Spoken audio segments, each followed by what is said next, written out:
Every visionary has a story to tell. These stories educate and inspire us all. You could hear them cranking up in the morning and hear the click, click, click of the roller coaster.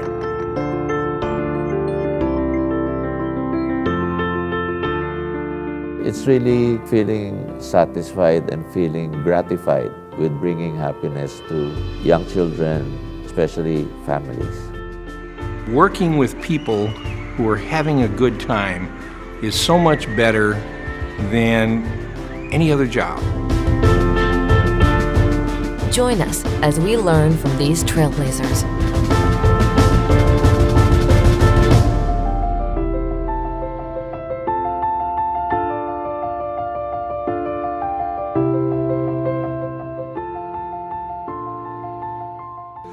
My father was a cattle buyer, and we used to travel around quite a bit through the Midwest and the South. My older brother and I would travel with him, and when we would come to a city, while he would go off to work at Stockyards, he would drop us off at an amusement park or a movie theater. Had an interest in parks from an early age. My first job at a park was in 1971. I took a summer job at Six Flags in St. Louis. I had originally been given a job in operations. My first day was on the log flume. I transferred out of operations into groundskeeping because my carpool that lived on the south side of St. Louis where I did were all grounds guys, and I didn't want to have to leave an hour earlier and wait around with nothing to do, and they didn't want to wait an hour after work for my shift to end. So I was the only guy that ever transferred from ride operations to groundskeeping.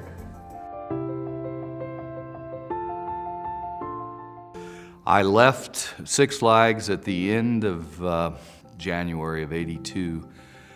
I went to Mexico City where a new park was being built called Reino Aventura, Six Flags Mexico today. A gentleman named Tom Dawson, principally, who owned a company in St. Louis called Acme Premium and Genie Toy. Tom needed someone to run the games operations in Mexico City, and it made me a very competitive offer, quite a bit higher than what I was earning at Six Flags at that point in time. Of course, it was an international job, and off I went. The peso had started to trail off in the summer of '82, and I began deciding there was something else I was going to have to do down the way. And I took another position, I guess sometime in late '83 with a park in Sydney, Australia called Luna Park, which was a fascinating opportunity because I had not worked in a traditional park up until then. And Luna Park was as classic of a traditional park that existed in the world. I mean, Kennywood had nothing on Luna Park in terms of traditional. In fact, almost to the extent that Luna Park was held back a little bit because of its commitment to not changing the 1932 feel of the park. But wonderful park. You entered through a giant clown face. It had a classic old fun house with mahogany slides and a big mahogany wooden disc. And it's just classic. It had all these murals that had been painted in the mid-30s by an artist that are still there to this day. And enjoyed my time in Australia. It was very interesting. I was the resident American, which meant I was supposedly the theme park expert.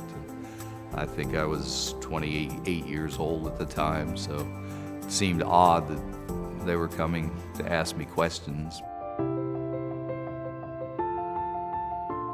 I stayed in Australia. While I was there, I met a gentleman named Bill Crandall, who was down in Australia looking for opportunities. At the end of '83, right before New Year's, I got a phone call from him one day asking me if I would consider coming and working with him at a park in Oklahoma City. Yeah, we moved to Oklahoma City, arrived at Frontier City in the middle of winter.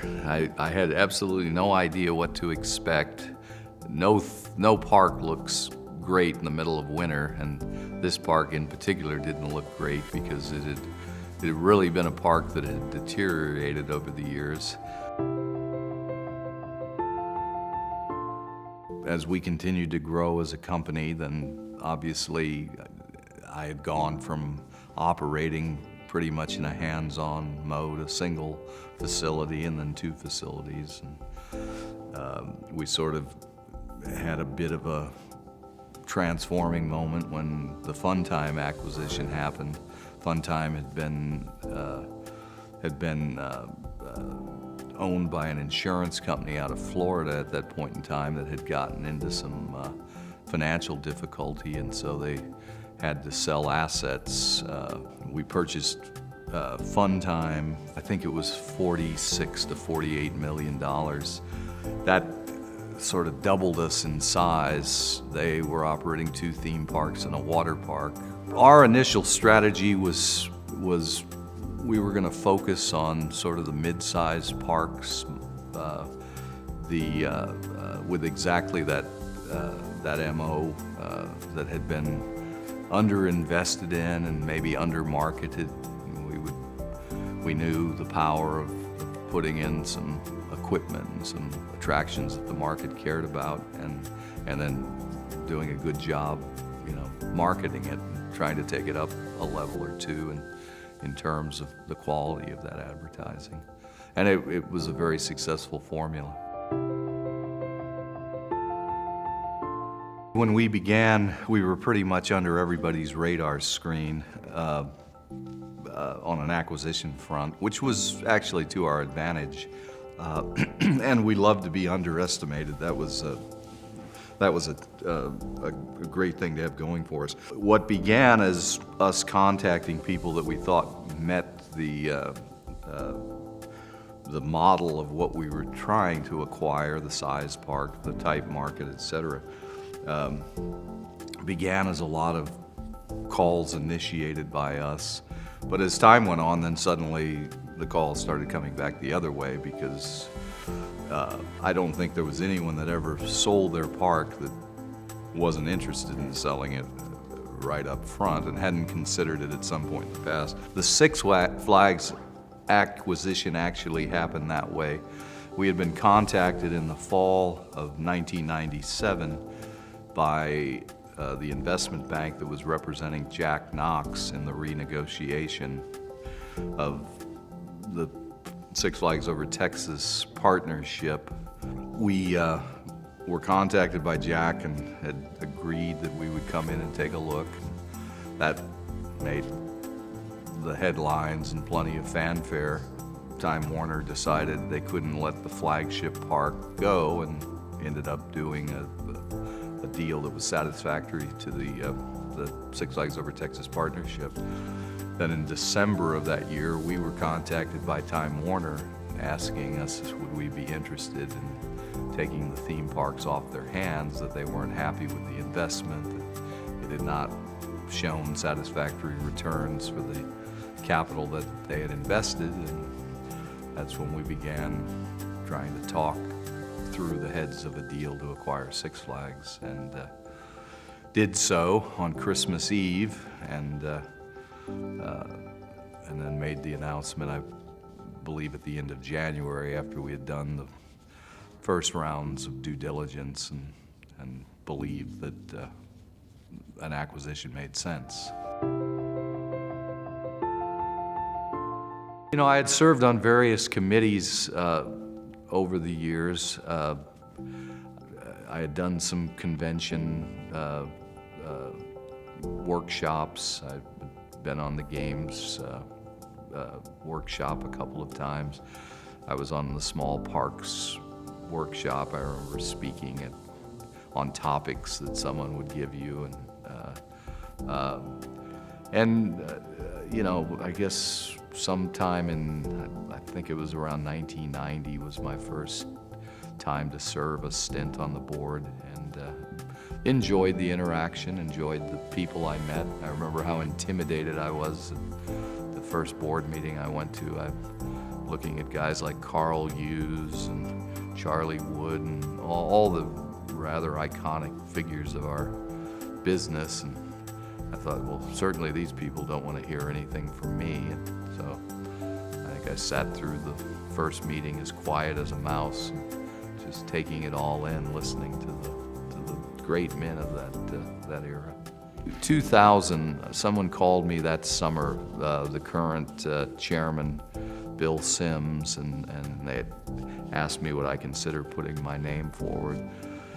I remember saying, well, let me get back to you tomorrow, and I sort of slept on it, and I thought, well, it's been a great, and I'm sure you've heard this from everyone you've interviewed that's done it, but everybody sort of arrives at the conclusion that the business had given so much to you, and that at some point you have deserved to give something back to it. So that was an honor and a privilege. And I was working on what I thought was a tremendous threat to our industry at that point in time. We were under attack, to put it in blunt description, by a congressman from Massachusetts who was trying to link brain injury to riding on amusement rides. And we began working with a group out of Washington, D.C.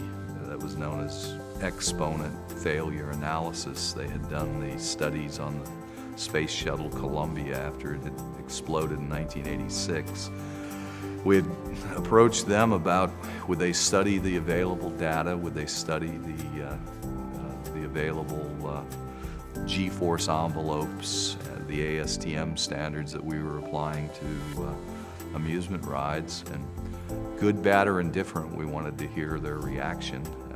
Simultaneously, we drafted in essentially the organization that represented neurosurgeons in the United States, because if you're going to ask somebody about brain injury and try to find if there's a correlation between the amusement ride data, we felt they were the very best equipped to do so. It was a rather complex and expensive and comprehensive study that went on for over a year, and in